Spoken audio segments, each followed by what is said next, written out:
Our sincerest apologies for that break in transmission. We're back up live. Thank you for those of you who stuck with us. For those of you that haven't and have since left, well, to you, because you can't see me. Thank you so much for those of you who stuck around. We're having issues with our internet, but we're back up and running. Plans don't always work out in the way that you expect. I thought I was going to be with Lions by now. I'm not, because we are with not Hosana, not Tingana, but Hukumuri himself. So you get to share my very first time seeing the legend himself. I've never seen him. He came into this area after I left to go to the Mara, and I spent about a year and a half there. So I missed all of the goings-on with the various leopards of this area and the sort of moving in of Hukumuri. Oh, look at that face.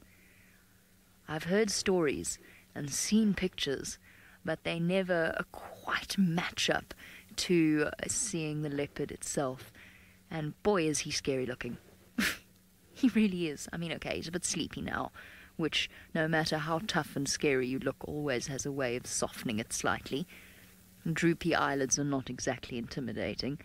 But when we first arrived, he looked up at us and fixed us with that penetrating stare. And I can see why his name's spoken in such hushed tones. Hukumuri. By all the various other guides.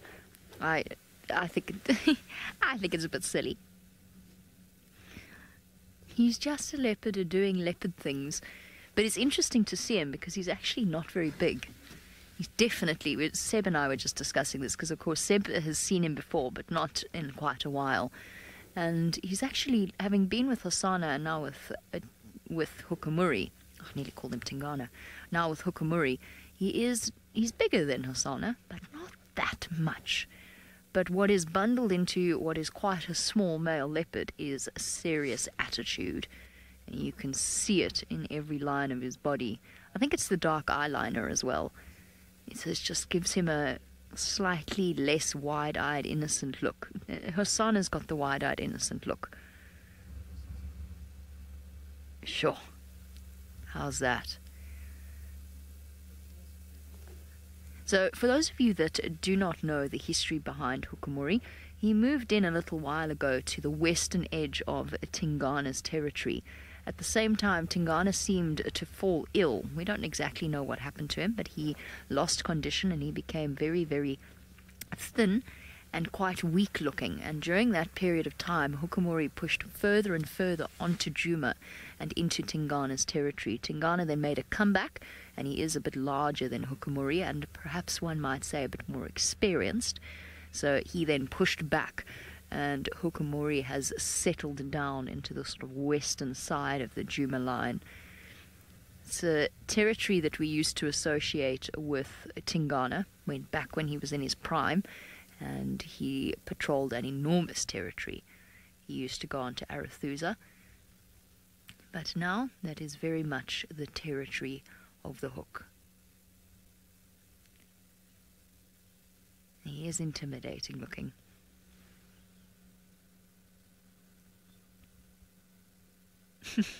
Sassy, yes, absolutely. Sassy says he doesn't stare at you, he stares through you. I know.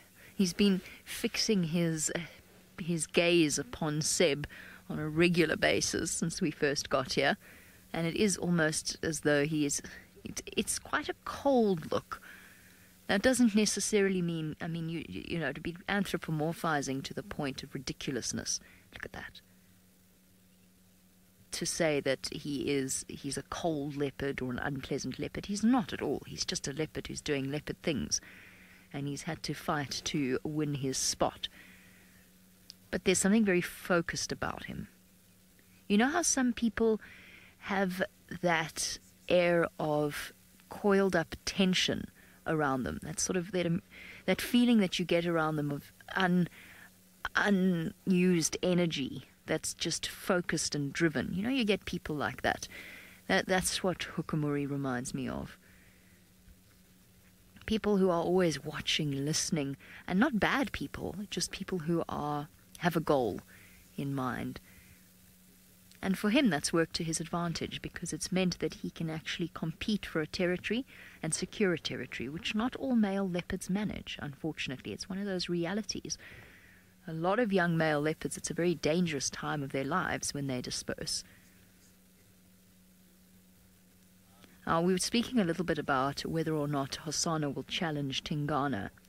If he does, if he wins this territory, then at some point in the future, and it's not going to be soon, he will have to stand up to Hukumuri.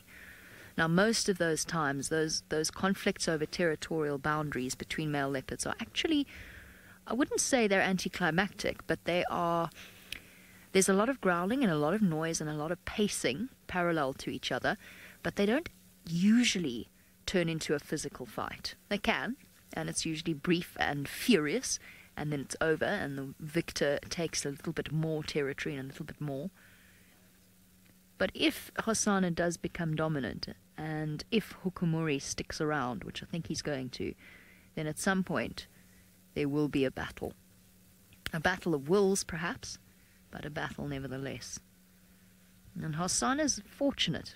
He might be young, and he is very inexperienced, and he's not ready yet, but he does have his daddy's genes, and that means he's going to be a big boy. Karula as well. Karula's always produced large male leopard offspring. Her females have been tiny, just in the same way she was, but her males have always been particularly large. I mean, Quarantine, Mr. Q found himself a territory at 4, I think it was. He can't have been much older than that. Oh, Hook, don't do that. It's much more difficult to talk about you as an intimidating leopard if you've got your head down and you're fast asleep. Waiting on warthogs. The famed warthog killer. Okay, we're going to stick it out and spend the rest of the safari with Hukumuri, because I'm excited to see him. Let's go see how Bushwalk is faring, and if they've managed to escape even more elephants. Well, we've tried to get around, but again, more elephants. And you can see they're completely oblivious to our presence. They're on the other side of the Moati River. So, unfortunately, we weren't able to get to where those lion tracks were, just because of the huge amount of eddies we're seeing at the moment. That's a young male on the peripheries. We can hear quite a few more further to the north of that one. As I said, we've easily seen 70, 80 elephants on foot today.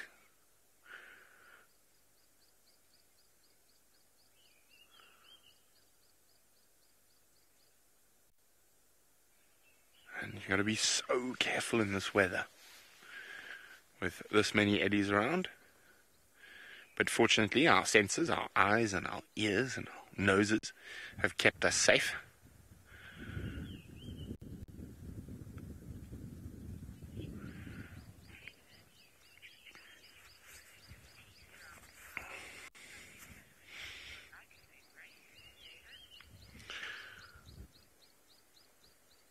David is wondering why, if an elephant has 6 sets of teeth during its life, why do their tusks not grow back when they break?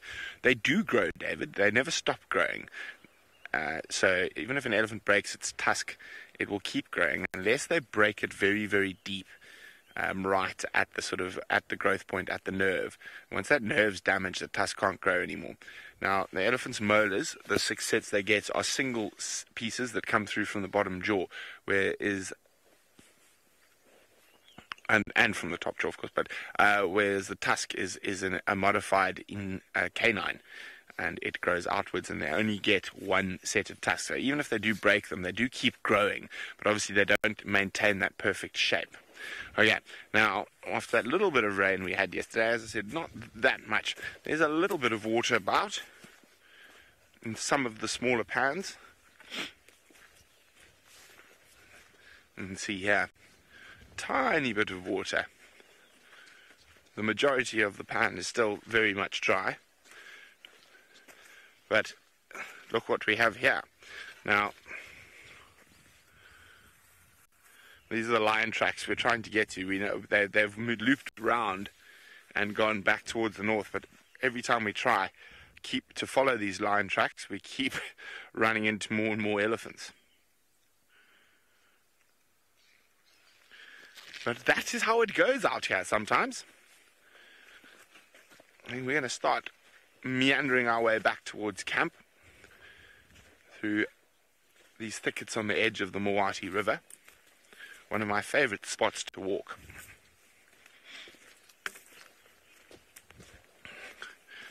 Now, we've had a fantastic morning out here on foot. I mean, we've seen multiple groups of elephants, and Jamie and Hosana, and then Jamie's also had Hosana, and now the Hokomori. But Steve, of course, has been following a male cheetah. Welcome back, folks, and well, what can I say? We've had some serious technical issues, but you are back with us, and well, if anything, our young cheetah male has just moved slightly into the shade, which is once again receding on him as we speak. But of interest, as in thanks to Judy H for sending me a picture through on Twitter about the spine and how it is connected, in fact, to the cheetah's tail. And I can show you a little photo here because it is a beautiful depiction. James, I've got a nice photo here. Beautiful depiction of the cheetah with its tail connected to its, what you probably call the coccyx bone. Now, I hope this is going to work in the light. It's on my phone. Can you go in a bit there? And slowly we go.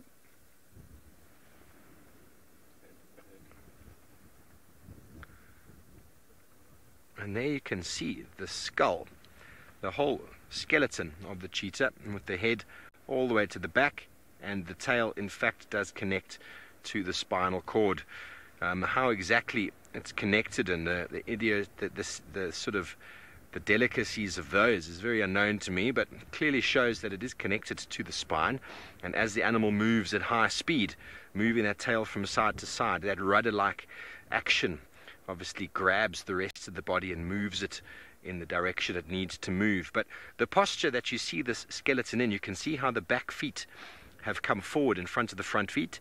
That is one of the techniques, or one of the strategies the cheetah has to move at high speed. When they move, their feet cross over, and then when they extend them, their legs go very far out, and their spinal cord here actually arches in an upward facing manner, which enables the back legs to spread far out and the front legs to spread far out, which gives them that enormous distance in their stride. They hit the floor like this, and then they completely stride out again, and their back bends, which gives them an enormous stride. Some would say about 9-meter stride, but at top speed, the cheetah moving at that speed is able to correct their left and right movements by just moving that rudder-like tail at the back from left to right. It is probably one of the most amazing things to watch at high speed, a cheetah moving. Sorry, my phone has died on me there, but I hope that's given some insight into it. And I'm no doubt leopards and lions and all that, the tails are connected, but the purpose served not the same as with the high speed moving cheetah. But anyway, back to this boy who's sitting in the sunshine. No doubt shortly he'll move once again into the shade. The sun is rising and changing the direction of the shadow of this beautiful torchwood tree. But he has yet to have stood up and shown any interest in any animals. Maybe he's just more interested in finding out what goes on in this territory to start with. Is this a safe place to hang out? And if I do hunt here, will I be successful?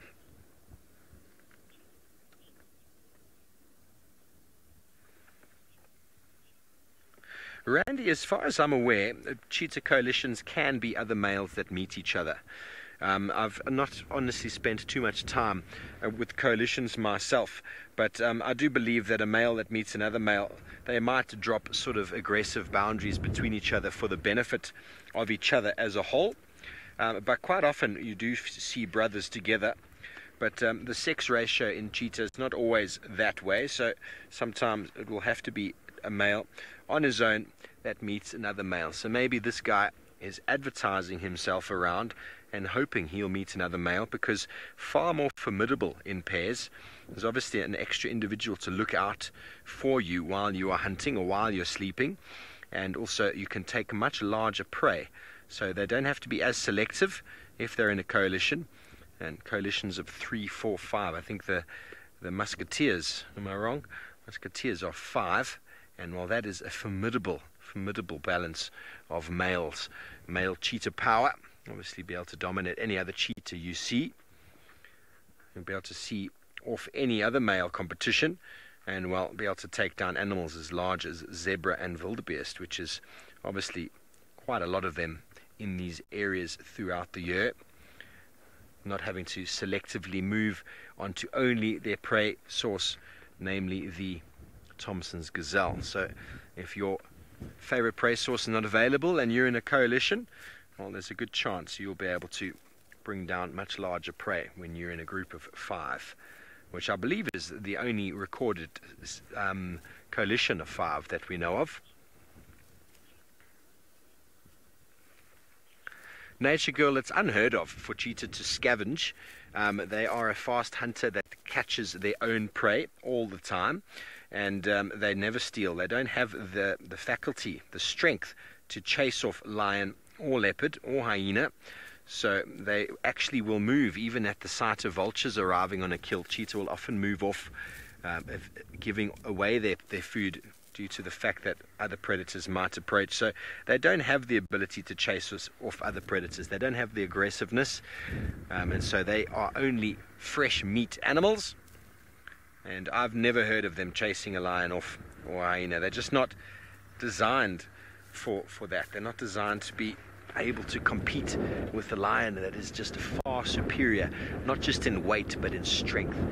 Leopard and hyena as well. Any bite from a hyena will potentially damage the cheetah, who needs to run at full speed. All those bones we saw in that carcass, if there's any damage to any one of them, well, there's a good chance this animal won't be able to move quickly.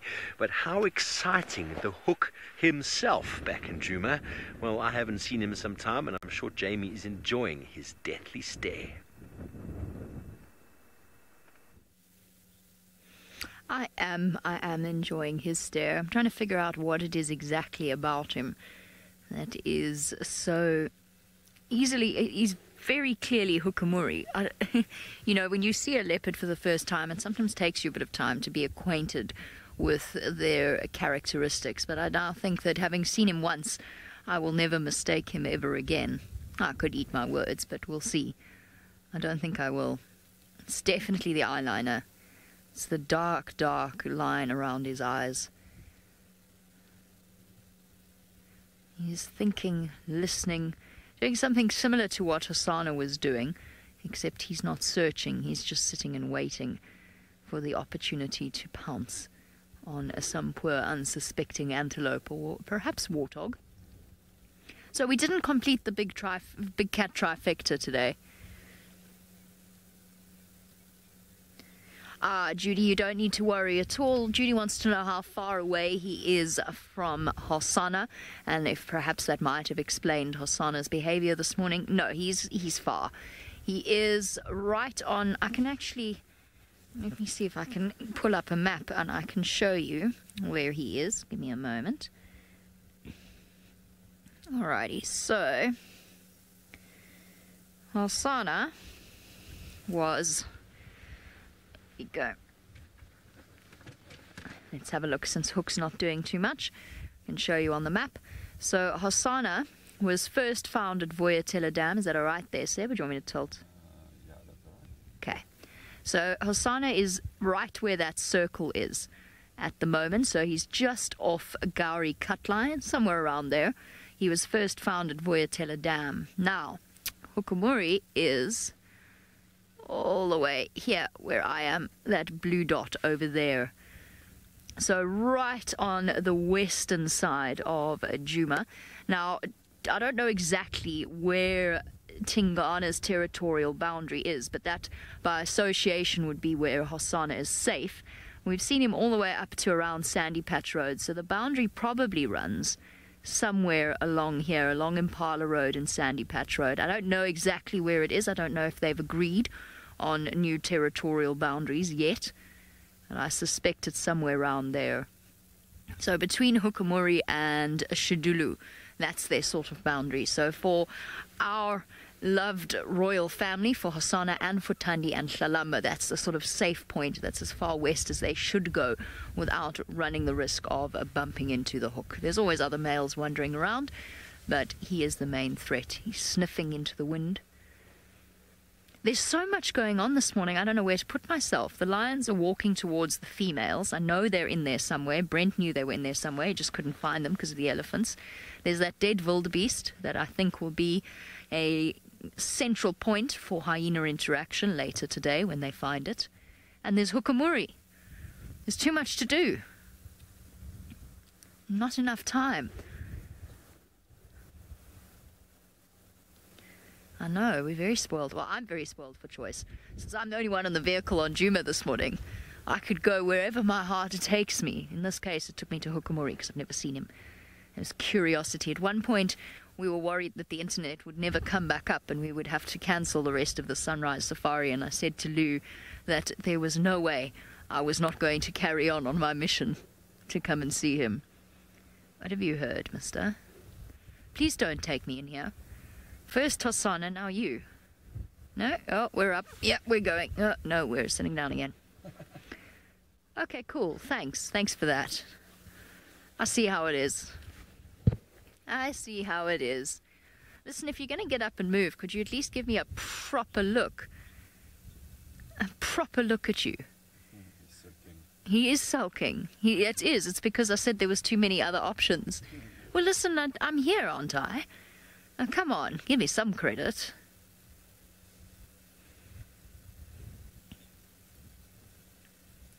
I did go to Hosanna first.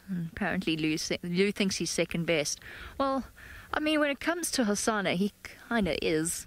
He's great to see, but I don't have the same connection to him as I do to Hosanna. I mean, I've watched Hosanna since he was a baby. Now he's just gonna get up and go to Arathusa.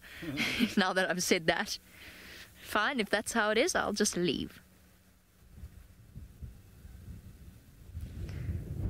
Yes, no? Okay, cool. We'll reposition then. Fair enough. I'm sure we can find our way around that termite mound. We'll figure it out as we go along. Whoop. That was my bad.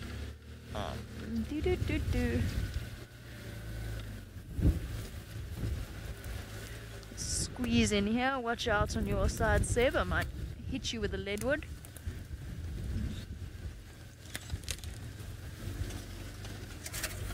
There we go. Whoops. Tree. Right. While I remember how to drive and not drive into Seb into a tree, let's go across to Brenty on foot while we reposition for Hukumuri. Well, driving by touch, it's an acquired taste. And we've made our way back on quarantine. Who knows, maybe there's still one or two more elephants in store for us.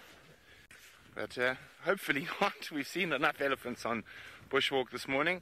I was actually hoping that that herd of wildebeest with the babies might be up on quarantine, but alas, it looks like no.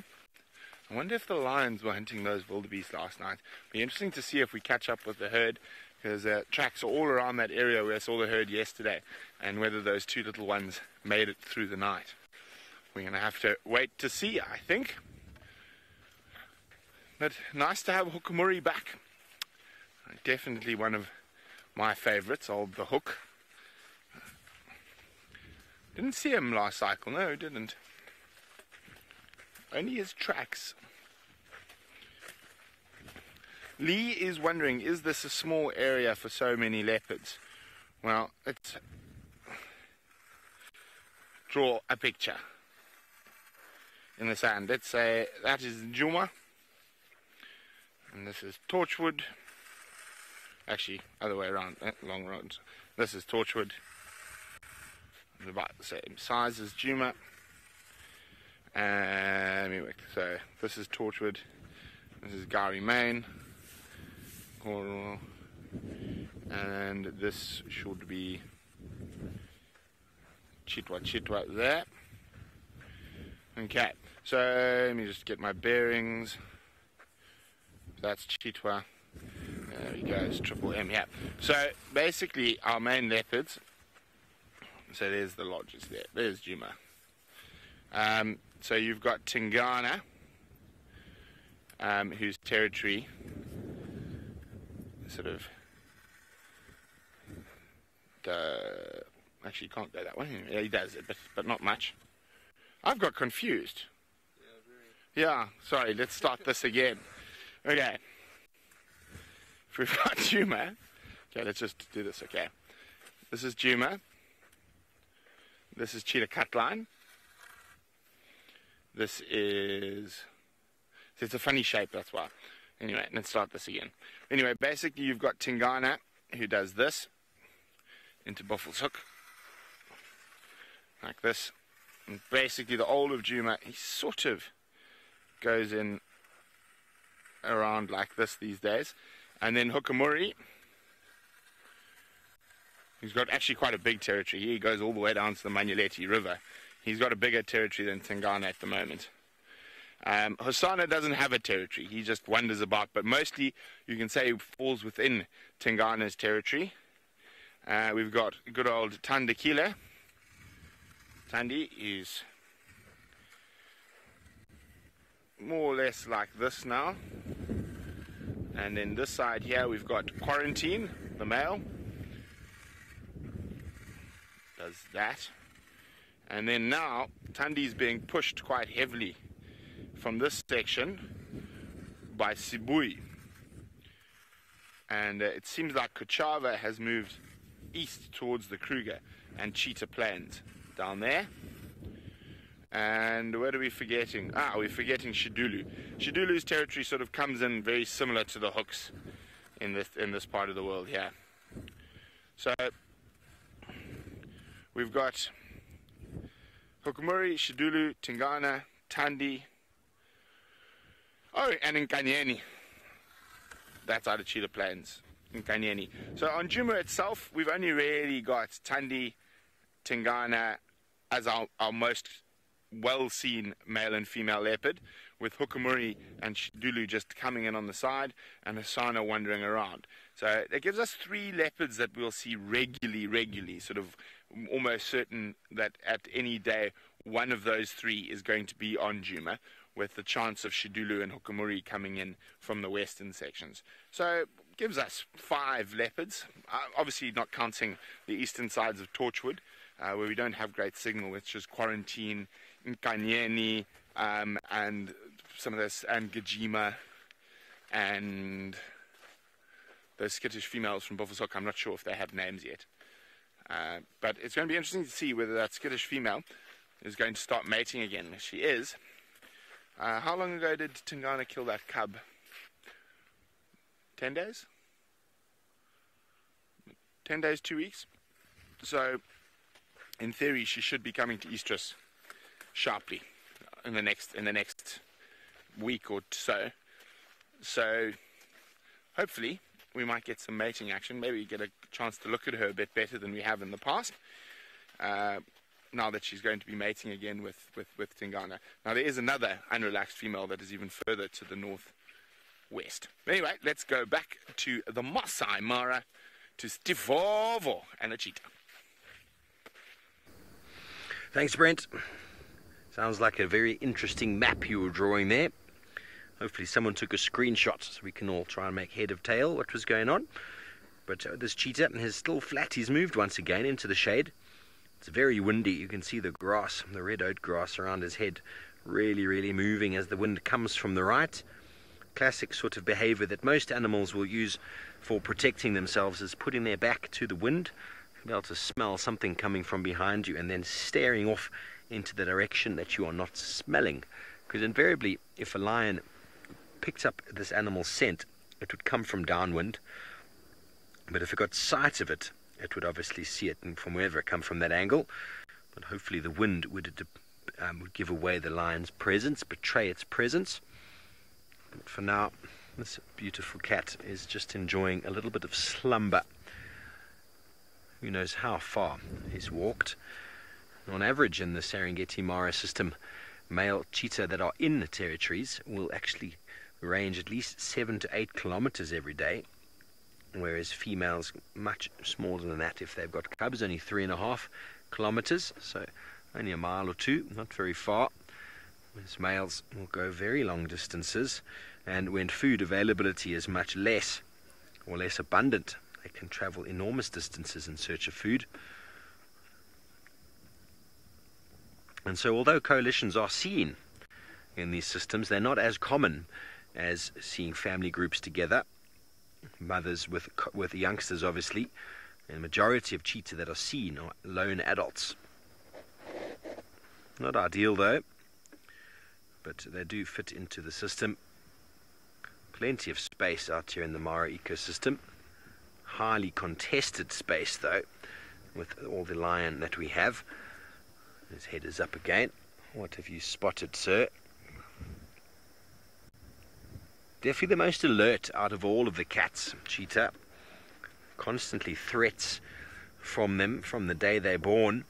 I mean, most cheetah, half cheetah, die before 3 months of age. So to be able to get to this age as an adult is a very good going. The odds are stacked against them out here. Everything from eagles to lions, leopards, hyena are all threat to young cheetah cubs.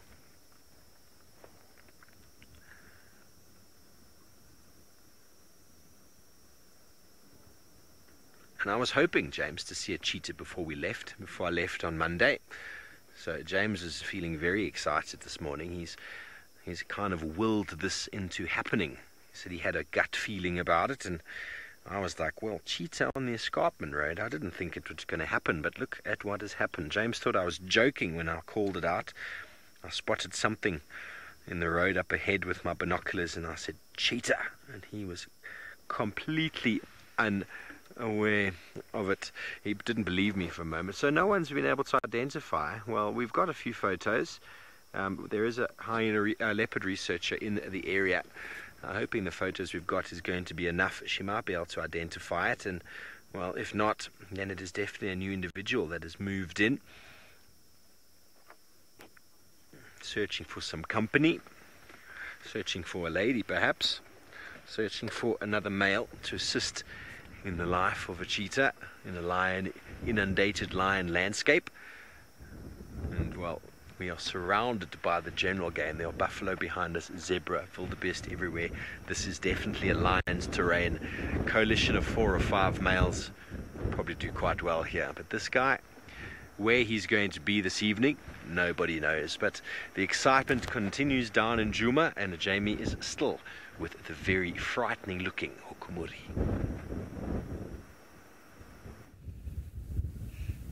Oh, shame. He can't help the way he looks.